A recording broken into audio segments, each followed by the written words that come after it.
Hello, this is Sports Timing Systems, and we're just going to do a demonstration of the FDS wireless timing system and connecting to our smart jumping iOS app. I'll do a demonstration of the equipment first, and I'll also then go through the configuration to set it up out of the box if it hasn't already been dispatched pre-configured, and then we'll do a short demo on the smart jumping app. So first of all, we have a T-box, and we can see that on the back we have two antennas. We've got the wireless radio in for wireless connection to our wireless photocells. We have a GPS connection, and we have two hardwired inputs for judge's button, usually on input 1, but we can use them for photocells or anything that we want to use hardwired rather than radio. On the front we have the on-off button. We have a USB connection for charging and connection to a PC. We have output to our AMOLED LED display and a future expansion port here. On the front we have some LEDs for the status of the wireless configuration and the channels. We have status LEDs for the two hardwired inputs. We have two manual buttons which we can use for manual impulses, battery status LED and GPS status LED. Over on the right here we have the configuration button. This is only ever used when we're reconfiguring the wireless channels with the wireless photocells. Once it's configured, you'd never touch this. The photocells, so here we have a pair of photocells. This one is the infrared transmitter. So on the back of here, we have our on-off button at the top, our status LED, and remove the dust cover, we have our USB for charging. And on the infrared receiver, we have a membrane keypad with an on-off button, battery status LED, LED status for configuring the wireless team and channel, and the configuration button. Again, only used to set the first time the configuration of each photocell, and then we don't touch it again. On the back, we have the removable wireless antenna. We have hardwired input if we want it, if we don't want to use radio. Put the dust cover back in and remove this dust cover, and we have USB charging. We can also, if there's any firmware updates, they're made via this USB slot. That's the photocells. So what I'm going to do now is I'm going to switch each set of photocells on in turn, set them up. So this is show jumping demo. So I've labelled my photocells just to make it easy for recognition. So I have start, finish start for a 2-phase, and finish 2. So first thing I'm going to do is switch on the T-box, and to do that I'm using the on-off button here, and it's a 2-stage process. So I press it. When I see the LEDs here illuminate, I release, but within 1 second press and hold until it goes through the whole power on process. So here we go. Press, release, press and hold.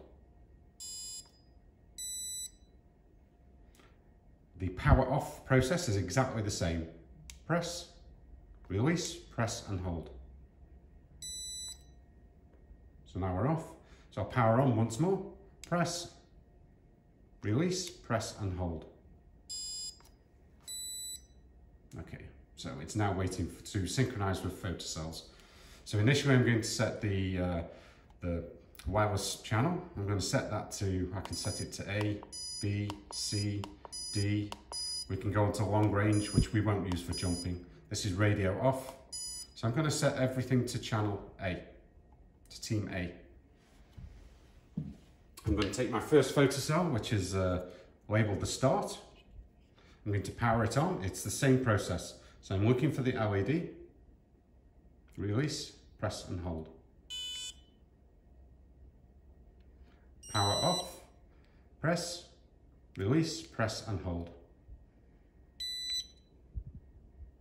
Okay, so on one more time, press, release, press and hold.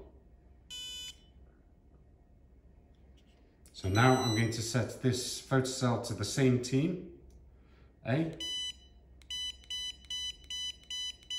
radio off, team A. So now we're both on the same channel. What I need to do now is to set this as start. I'm going to set this also as A. So I press and hold on T-box, the configuration button, for 3 seconds. So now it's flashing yellow on A, and I do the same on the photocell for 3 seconds. And we can see now that that's synchronized. So now I'll move to the second photocell, which is my finish start. So this is the finish of the first phase, start of the second phase. So I'm going to power on.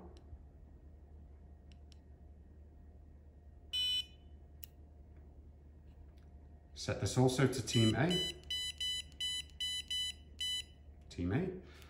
Back to the T-box, and we're going to set that into configuration mode. Press and hold for 3 seconds. Now I'm going to switch to B. On here, press and hold for 3 seconds. So now we've configured this one to B. Finally, finish 2. This is the finish photocell for finish of phase 2. Press, release, press and hold.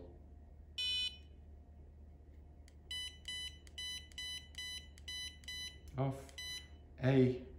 Now back to T-box. Press and hold for 3 seconds.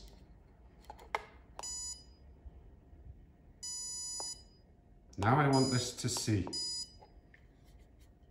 Press and hold 3 seconds. Okay, so now we're synchronized T-box to channel 3 for finish 2. So what I'll do now is I'll just align these.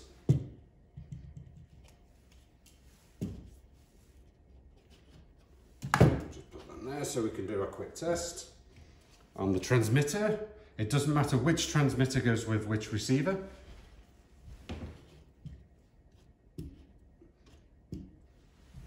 So, switch on, press, release, press and hold. Exactly same process to power off. Press, release, press and hold. So the transmitter can go with any receiver, it doesn't matter.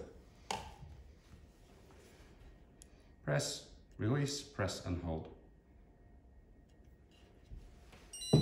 Okay, so now we have all the photocells configured to the correct team and channel with T-box. So we should see now on the T-box, if I can just elevate that for you for a second, something to make it easier to see. So when I interrupt the infrared on the start, we should see the pulse on A. When I interrupt the finish start, it should be on B. And when I interrupt the finish 2, it should be on C. So here goes for the start. See on A, finish start, B, finish 2, C. So we can see that everything is working fine between the photocells and T-box. Just to move the video slightly. Now I'll bring in, now use the iPad.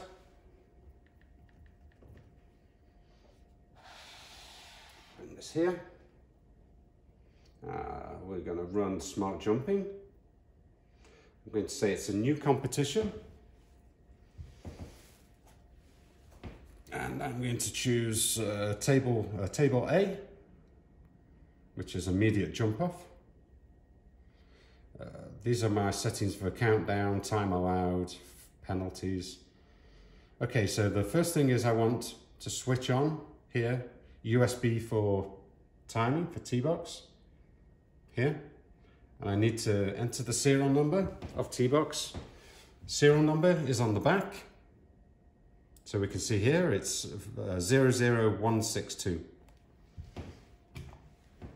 So it's 41, radio and GPS, 162, enter.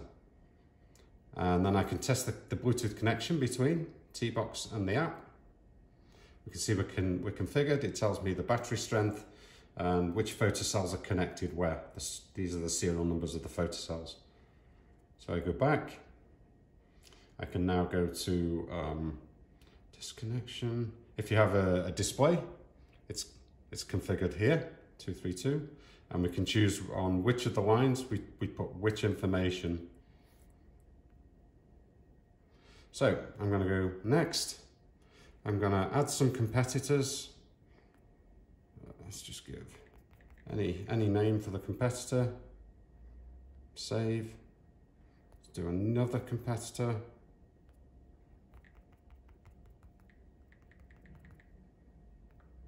And save. And then I'm going to save the competition. And down at the bottom, start competition. Okay, so now we should connect to T-Box. We're connected. Countdown's ready. I can see that input is locked, so I have to unlock the inputs using this button. And then I would, my judge's button would be connected on input 1. I don't have one for now, so I'm going to do that manually with this button here. So we're ready for countdown. So our countdown's running, everything is okay, and we're ready for the horse to start. Our input is green, so we're ready for a start. So we're going to make an impulse on the start photocell, and we'll see that here, and then we'll see the clock will start to count up.